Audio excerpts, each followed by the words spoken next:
औज़ुबिल्लाहिमिनश्शैतानिर्रजीम बिस्मिल्लाहिर्रहमानिर्रहीम। अल्लाह के नाम से शुरू करता हूँ जो बड़ा मेहरबान नहायत रहम करने वाला है। हमारे सब्जेक्ट का नाम critical thinking and reflective practices है और ये बीएड का कोर्स है जिसका कोर्स कोड नंबर 8611 है। और इस वक्त हम इसकी यूनिट नंबर 4 को पढ़ने जाने जिसका नाम रिफ्लेक्टिव प्रैक्टिसेस है। और मैं मोहम्मद सफरा खान आपसे मुखातिब हूँ और हमारी यूनिवर्सिटी का नाम अल्लामा इकबाल ओपन यूनिवर्सिटी। तो आइए स्टूडेंट शुरू करते हैं। सबसे पहले हम देखते हैं इसका इंट्रोडक्शन। वो क्या है? Critical thinking and reflective practice complement each other, यानी कि क्रिटिकल थिंकिंग और रिफ्लेक्टिव प्रैक्टिस है, ये एक दूसरे को कंप्लीमेंट करती है, एक दूसरे को हेल्प आउट करती है। इसका मतलब ये है कि critical thinking on the other hand is used to describe the application of cognitive skills or strategies that increase the probabilities of a desired outcome, and as a purposeful, reasoned and global goal directed. The kind of thinking involved in solving problems, formulating inference, calculating the likelihood, and making decisions when the thinkers is using their skills, यानी कि जब thinkers अपनी skills को use कर रहे होते हैं और पर्पसफुली यूज़ कर रहे होते हैं गोल को अटेन करने के लिए, तो जो हम क्रिटिकल थिंकिंग करते हैं। आगे जी, looking more closely at reflective practices on the other hand is a part of the process referring specifically to the processes of analyzing and making judgment about what has happened. It is an active constant and cautious consideration of skills of the basis that support that knowledge and the future and the further practices to which it lead, यानी कि इस practice से हम lead करते हैं, उसके लिए हम एनालाइज करते हैं और मेक जजमेंट्स करते हैं, जिसको हम रिफ्लेक्टिव प्रैक्टिसेस करते हैं। तो हम स्टूडेंट्स इस चैप्टर में पढ़ेंगे आगे क्या है। Hence this unit will help the prospective teachers to relate critical thinking skills leading towards desirable outcome and reflective practices that focus on the process of making judgment about what has happened, क्या हुआ था क्या नहीं हुआ था, उसकी reality को हम इसमें देखेंगे क्रिटिकल थिंकिंग के ज़रिए टूवर्ड्स क्या करें डिज़ायरेबल रिफ्लेक्टिव प्रैक्टिसेस को जजमेंट करते हुए। आगे स्टूडेंट्स देखते हैं लर्निंग आउटकम इस चैप्टर के देखते हैं वो क्या, understand the meaning of reflection. हम देखेंगे, अंडरस्टैंड करेंगे, समझेंगे मीनिंग रिफ्लेक्शन का है क्या। फिर हम नंबर 2 पे देखेंगे apply the meaning in the context of education. हम कॉन्टेक्स्ट के अंदर एजुकेशन के कॉन्टेक्स्ट में मीनिंग समझेंगे इसका और इसको अप्लाई करके देखेंगे। फिर नंबर 3 पे हम देखेंगे differentiate among the philosophies different philosopher, यानी हम डिफरेंट फिलोसफर की फिलोसफी भी समझेंगे कि वो अलग अलग पहलू पे क्या समझते थे। फिर नंबर 4 पे क्या है, do the activity sheet and the self assessment work all by themselves, क्या सबकी हम देखेंगे सेल्फ असेसमेंट करेंगे वर्क के ऑल एक्टिविटी शीट्स के अंदर। आगे स्टूडेंट्स पकड़ आगाज़ करते हैं चैप्टर का। सबसे पहले हमारे पास आ रहा है रिफ्लेक्शन। असल में रिफ्लेक्शन होता क्या है? Reflection has rainbow of meaning, यानी इस रिफ्लेक्शन के बहुत सारे मुख्तलिफ कलरफुल मीनिंग्स हैं, जैसे रेनबो के कलर्स होते हैं, ऐसे ही यहाँ पे बताया। The context in which we were be consider it is on unit and the coming unit is the impact and the personality quality of the mentor, a teacher, a boss or a leader on its follower and under command people. The reflection of the leader is extremely important, यानी कि इस chapter में हम जो रंग देखेंगे, यानी कि जो हम करेक्टरिस्टिक देखेंगे रिफ्लेक्शन का, वो हम as a leader, as a teacher, as a mentor हम देखेंगे रिफ्लेक्शन क्या होता है, जो इसका जो स्टूडेंट पे असर होता है, जैसे टीचर होता है उसका रिफ्लेक्शन उसके स्टूडेंट्स में देखा जाता है। ये हम सीखने की कोशिश, जैसे यहाँ पे उसने लीडर की एग्जाम्पल, जैसे लीडर होता है वैसे उसके जो गुलाम होते हैं वही उनके ऊपर असर होता है। तो ये चीज़ें हम देखेंगे, या उसके फॉलोअर होते हैं, जो भी होता है, हर किंगडमशिप पे अपनी बिलीव होते हैं। आगे जी, reflection is more than merely thinking और यूजिंग, यानी रिफ्लेक्शन ये मेरली थिंकिंग है और मिस यूजिंग, यानी कि उसको मिस यूज़ भी किया जाता है। फिर reflection is not simple but complex in nature है। असल में रिफ्लेक्शन जो है वो जो है कम्प्लेक्स इन नेचर में, वो एक सिंपल सी बात नहीं है। It is planned and Brainly activity that flourish learners from experience, यानी कि लर्नर जो वो अपने एक्सपीरियंस से सीखते हैं, ये जॉन डेवी ने 1933 में कहा था। फिर है जी importance of reflection in different field में रिफ्लेक्शन का क्या असर होता है, उसकी अहमियत क्या है, वो स्टूडेंट्स देखते हैं पहले कि स्टार्टिंग फ्रॉम द होम, अपने घर से ही अब शुरू करें। Happy mother brought up happy child, a less confident mother brought up a fearful and cowardly child, a sad poet tried a sad composition, a sad artist used a gloomy color, dark scene, negative paints, and a dispersive textile designer design clothes at are dull in color, and happy safety and positive textile designer use bright and catchy colour. यानी कि यहाँ पे बताया जा रहा है मुख्तलिफ मिसालों पे कि जैसा रिफ्लेक्शन, जैसी माँ होगी, अगर माँ खुश है तो बच्चा खुश है, अगर माँ कॉन्फिडेंट है तो बच्चा कॉन्फिडेंट होगा, अगर माँ में डर है तो बच्चे में डर है, बच्चा भी डरपोक होगा, बच्चे में भी फियर एक होगा। अगर एक जो शायर है उसकी अगर सैडनेस उसके अंदर होगी तो उसकी जो उसके शेर है उनमें भी सैडनेस झलकेगी, उसी को रिफ्लेक्शन के लिए आर्टिस्ट के बारे में बताइए नेगेटिव या मुख्तलिफ एग्जाम्पल हैं। तो आगे स्टूडेंट्स देखिए आपको समझ आ गई होगी रिफ्लेक्शन क्या है। जैसी सोच वैसा असर, यानी कि इसका मतलब यही है। आगे चलते हैं importance of reflection in education. Although development of reflection in the students is a different and complicated process, but it's so important that it is said that actually learning cannot occur without reflection, यानी कि learning जो है वो reflection के बिना, development के बिना अकर हो ही नहीं सकती। ये इसकी बारे में क्लाइमेट्स 2009 में उन्होंने कहा था। इसके बाद it is our experience in daily life that students forget the curriculum content very soon, यानी ये हमारी ज़िंदगी में बड़ा होता है कि जो स्टूडेंट है वो करिकुलम को बहुत जल्दी ही भूल जाते हैं। It is not that they forget it but the fact it is that they memorise it for a very short period of time, यानी कि वो मेमोरी उनकी बच्चों की शॉर्ट और कुछ पीरियड के पास होना होता है और अगली क्लास में जाना, उनका यही मकसद होता है, इससे उनकी मेमोरी महदूद रह जाती है, यानी कि वो कोई के मेंढक होते हैं। अब बेसिकली स्टूडेंट्स इसको यूँ समझ सकते हैं कि जो रट्टा लगाते हैं वो बेसिकली कुएं के मेंढक होते हैं, उससे आगे उनकी थिंकिंग और उनकी ये जो हम चैप्टर पढ़े हैं क्रिटिकल थिंकिंग वो उनकी डेवलप ही नहीं उनके माइंड की हो सकती, यानी नशो नुमा उनकी माइंड की नहीं हो सकती।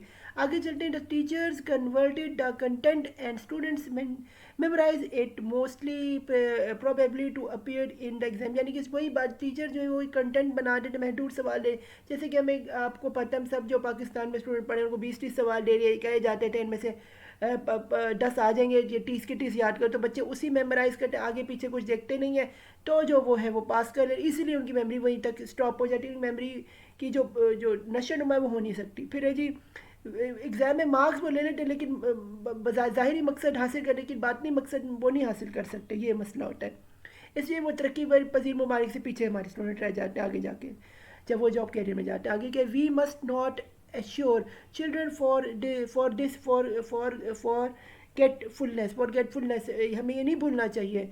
फिर there in fact did not learn, यही जो मैंने आपको बताया कि उस स्टूडेंट की लर्निंग बिल्कुल नहीं होती। It went into the short term memory and once the need it was over, जब उनकी ज़रूरत पड़ती है उनकी मेमोरी का इस्तेमाल करने का तो वो उनकी मेमोरी शॉर्ट मेमोरी, और उससे क्या होता है कुछ भी नहीं होता। इट वैनिश, यानी कि वैनिश खत्म हो जाती है, उनकी मेमोरी जो है वहाँ पे वो ब्लाइंड हो जाती है, मेमोरी कुछ नहीं कर पाते। फिर reflection is the transfer of learning from short term to long term memory, यानी कि रिफ्लेक्शन जो है वो शॉर्ट टर्म से लॉन्ग टर्म मेमोरी को याद रखने का एक जुज़ है। ये क्लेम्स ने 2009 में बताया था। आगे स्टूडेंट्स चलते हमारे पास है theoretical participative and modern models of professional development. Professional इसमें क्या है जी, स्टूडेंट जॉन डेवी जो कि बहुत बड़े फिलासफर थे, उन्होंने क्या कहा, we do not learn from experience, हम अपने एक्सपीरियंस से नहीं लर्न करते, we learn from reflection on reflection. हम रिफ्लेक्शन जो एक्सपीरियंस का होता है, यानी कि हम अपने पीछे याद आए वे पास को हम सोचते हैं। स्टूडेंट्स जैसे आपको कभी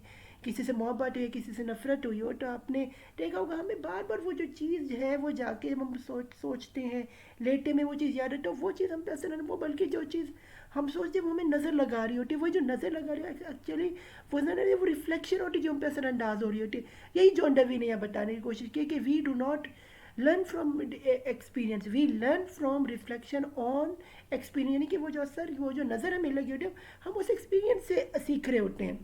फिर है जी इंट्रोडक्शन। जॉन डेवी अक्टूबर 1857 पैदा है और उनकी वफात जून 1951 में। वॉज एन अमेरिकन, वो एक अमेरिकन फिलोसफर थे, साइकोलॉजिस्ट भी थे, जॉर्जियस भी थे, एन एजुकेशनल रिफॉर्मर थे who ideas has been influenced in education and social reform, यानी एजुकेशन रिफॉर्म्स पर सोशल रिफॉर्म पर उनका बहुत ज़रा असरअंदाज है।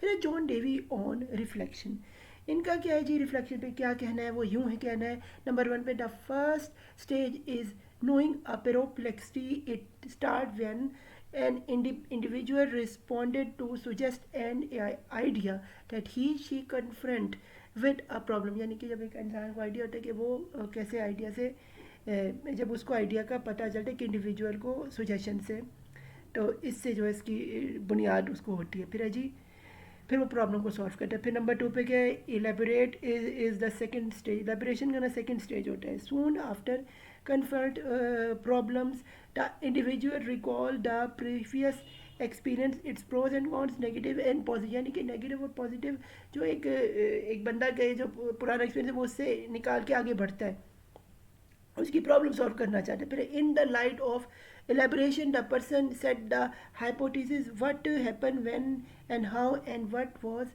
choose was at that time, यानी कि अब वो अपने यानी कि अपने तजर्बे से एक बंदा सोचता है अगर मैं फिर से ये काम करूँगा तो ये होगा, एक हाइपोथेसिस यानी इसकी सोच होती है, अगर मैं ये करता हूँ तो ये होगा, ये एक्सपेरिमेंट करता हूँ ये, वो कभी सही होता है कभी गलत होता है, उसी की बुनियाद पर वो जो है अपनी जजमेंट पास करते हैं स्टूडेंट्स। आगे चलते हैं जी। डीज थ्री एट्रीब्यूट्स आर क्या है जी, वो कौन से एट्रीब्यूट्स है जो उन्होंने जॉन डेवी ने अप्लाई किए, वो क्या है, open mindness, freedom from pre judgement, यानी फ्रीडम आज़ादी होनी चाहिए पुराने जजमेंट से खुद मुख्तियार होकर अपनी सोच से चलना, यानी ओपन माइंड, जैसा एनवायरनमेंट हो वैसा बंदा सोचे। फिर है होल हार्टेडनेस और एब्जॉर्ब इंटरेस्ट, यानी होल हार्ट में दिल से काम ले, दिल से सोचे और एब्जॉर्ब करे इंटरेस्ट को, जो हाँ उसको दिल चाहते मन लगता है वहीं चला जाए, और अपनी सोच के यानी दिमागी सलाहियत को से ज़्यादा काम में दिल की धड़कन की जो फीलिंग्स है उससे अपने अपने जो डिसीजन लगा तो वो ज़्यादा बेहतर होंगे। फिर रिस्पॉन्सिबिलिटी इन फेसिंग कॉन्सिक्वेंस, रिस्पॉन्सिबिलिटी अपने फेसिंग कॉन्सिक्वेंस, यानी आने वाले जो कॉन्सिक्वेंस हैं उन्हें फेस करने सीखे, उन्हें डर के मत भागे, उन्हें फेस करके देखें ताकि उसका एक्सपीरियंस बने, ताकि वो एक मजबूत शख्सियत का मालिक बने आगे जाके अपनी ज़िंदगी में। फिर है जी each action of the teacher is linked with the future of an individual and ultimately with the future of the country, यानी कि जो इंसान है उसका जो टीचर है उसका जो लिंक बनता है वो एक इंडिविजुअल से नहीं बनता है, वो स्टूडेंट, बल्कि उसका जो लिंक बनता है पूरी पूरी कंट्री से बनता है। So it is strongly advised to the teachers to go back and forth, यानी ये टीचर्स को हमेशा एडवाइस कि घर जाएं और काम करें और अपने स्टूडेंट्स को बेहतर बनाने के लिए वर्क करें। फिर each action must be taken after well through of process, यानी कि हर प्रोसेस लेने के लिए इसके लिए काम करें, जिसे हम रिफ्लेक्टिव थिंकिंग प्रोसेस स्टूडेंट्स कहते हैं। आगे स्टूडेंट्स चलते हैं जी, हमारे पास है जी some methods of reflection for the teachers. अब स्टूडेंट ये क्या है, reflective teaching is therefore a mean of professional development which begins in our country, जो हमारी कंट्री में बिगिन हुआ है।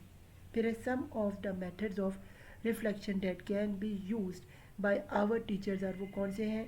नंबर 1 पे ए पे क्या, टीचर्स डायरी, यानी टीचर्स अपनी डायरी लिखे जिससे काफ़ी ज़्यादा चीज़ें। फिर नंबर 2 पे क्या, invite a colleague, invite a colleague को इनवाइट किया जाए। नंबर 3 पे क्या है, रिकॉर्डिंग लेसन, रिकॉर्ड करें लेसन्स को, जिससे मैं आपके कर रहा हूँ आपसे शेयर कर रहा हूँ, जिससे उसमें गलतियाँ वो सीखें और उससे आगे बढ़ें, और इसे फीडबैक भी मिलेगा स्टूडेंट्स का जब वो नीचे कमेंट करेंगे आपके चैनल पे। आगे स्टूडेंट्स देखते हैं जी, ताकि वो अपनी ज़्यादा बेहतर टीचिंग कर सके। आगे स्टूडेंट्स चलते हैं जी, reflective models of a professional development, इसको पढ़ते हैं इसमें के इस चैप्टर में के रिफ्लोली मॉडल ऑफ परफॉर्मेंस डेवलपमेंट। अब रिफोलीज ने क्या हमें मॉडल दिया, वो ये था, the model is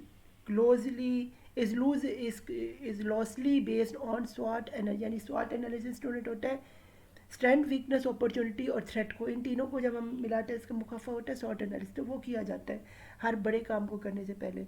it basically tell us the following in simple words, वो क्या है, वट वर्क वेल, कौन सा वर्क वेल करना चाहिए, वाई क्यों काम करना चाहिए, why do not work well, क्यों हमने काम से नहीं किया, वाई क्यों नहीं सही हो। फिर what will I do the same next time, क्यों कैसे मैं अपना काम बेहतर अगले दफ़ा बना सकूँ। फिर वो बंदा पूछे what will I do differently next time, क्या डिफरेंटली मैं क्या एक्सपेरिमेंट डिफरेंट करूँ जिससे मेरी जो है काम ज़्यादा बेहतर हो सके। ये कुछ सवाल आते हैं जो टीचर को अपने आप से पूछने चाहिए, उसी को सॉट एनालिसिस कहते हैं टीचर के पर्सपेक्टिव में। आगे स्टूडेंट्स चलते हैं, ये जी Peters 4 steps data model. Peters ने कहा 4 स्टेप्स डेटा मॉडल दिया, वो कुछ यूँ था students. Peters describe a process called DATA that consist of 4 steps. वो कौन से 4 स्टेप्स है स्टूडेंट? नंबर 1 पे डिस्क्राइब करना अपने प्रॉब्लम को, फिर एनालाइज करना कि मैंने अपने इसका हल कैसे अपने प्रॉब्लम में, फिर थियेटराइज यानी थियरेटिकली मैंने इसे कैसे चलना है इसको लिख और एक्शन उस पर कैसे एक्शन लेना है। फिर है फर्स्ट द प्रॉब्लम टास्क और indicate then the tutor desire to change its desirable, यानी कि पहले ट्यूटर प्रॉब्लम करेंगे फिर वो अपनी डिज़ायरेबल रिक्वायरमेंट के हिसाब से चेंजिंग अपने अपने लेक्चर या अपने मिशन में लाता है। आगे स्टूडेंट्स चलते हैं, हमारे पास है जी ब्रॉकफील्ड 4 क्रिटिकल लेसन्स मॉडल्स। अब वो क्या थे, उन्होंने वो क्या कहता है ये philosopher Brookfield 1995 suggested that we employ 4 critical lessons through which to view and reflect upon our practice। जैसे व्यू करना रिफ्लेक्ट करते हैं, देयर आर नंबर 1 के our own view which he reflect to as autobiography, जैसे autobiography में के बारे में बातें ऑन आवर व्यू के ऊपर है। फिर है दैट ऑफ आवर स्टूडेंट्स के बारे में। फिर है that of our fellow professionals के बारे में वो भी होता है। फिर and the various theoretical perspective profound in educational literature के हिसाब से जो होता है ये उसको बनाया जाता है, वेरियस थियरीज़ को लेके प्रोफाउंड करते हुए। फिर है जी despite the fact that teachers person's experience runs the risk of being decimated are merely anonymous Brockfield, while considering that all experience is inherited idiosyncratic asserted that our autobiographies are one of the most important source of insight into teacher to which we have access, यानी जिसमें हमने access करना है उसके लिए ये ज़रूरी होता है। आगे स्टूडेंट्स चलते हैं, देखते हैं जी एक्शन एंड रिफ्लेक्शन। अब एक्शन एंड रिफ्लेक्शन क्या होता है स्टूडेंट्स? वो कुछ यूँ होता है the link between action reflection and change within the style of the learning can be well understood through the figure below। यानी कि एक्शन रिफ्लेक्शन और चेंज जो है ये एक दूसरे से बहुत गहरा इनका संबंध है और ये एक दूसरे पे डिपेंड करते हैं। There are 4 stages of cycle of reflection, 4 जो है साइकिल है जिसको ये तहत ये एक दूसरे पे मूव करते हैं। पहला क्या है द इनिशियल और न्यू एक्सपीरियंस यानी कि एक्सपीरियंस लेके काम करना चाहिए रिफ्लेक्शन में। फिर है जी वो एक नई सी बात है, फिर रिफ्लेक्शन एंड ऑब्जर्वेशन।